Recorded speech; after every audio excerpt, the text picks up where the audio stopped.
मित्रांनो, big boss Marathi season 6च्या घरातून अजून एक सदस्य घराबाहेर झालेला आहे. हो मित्रांनो, या आठवड्यात एक नाही तर दोन सदस्य घराबाहेर गेलेले आहेत. पहिल्यांदा प्रभू गेलेला आहे आणि दुसरं कोण गेलंय पाहूयात या व्हिडिओमध्ये. तर नमस्कार मित्रांनो, स्वागत आहे तुमच्या सगळ्यांचं बिग बॉस डिकोडरवरती. मित्रांनो, व्हिडिओच्या सुरुवातीला एक छोटंसं आवाहन करतो की या व्हिडिओला जर लाईक केलं नसेल तर पटकन लाईक करा आणि चॅनलला सबस्क्राईब करायला विसरू नका.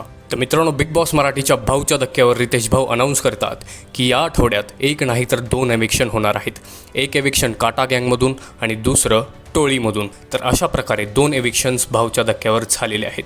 त्यामध्ये काटा गँगमधून प्रभू शेळके ऑलरेडी आऊट झालेले आहेत. त्यानंतर टोळीमधून एक सदस्य घराबाहेर गेलेला आहे आणि टोळीमधून घराबाहेर गेलेल्या सदस्याचं नाव आहे संकेत पाठक. हो मित्रांनो, संकेत पाठक यांचा घरातील प्रवास इथेच संपलेला आहे आणि संकेत पाठक हे घराबाहेर गेलेले आहेत. तर मित्रांनो, संकेत आणि प्रभूच्या एविक्शनवरती तुमचं काय मत आहे कमेंटमध्ये नक्की सांगा. हा व्हिडिओ आवडला असेल तर लाईक करा आणि अशाच एक्सक्लुझिव्ह अपडेट्स आणि गॉसिपसाठी फक्त सबस्क्राईब करा बिग बॉस डिकोडरला. मी भेटतो तुम्हाला नवीन व्हिडिओमध्ये. तोपर्यंत धन्यवाद.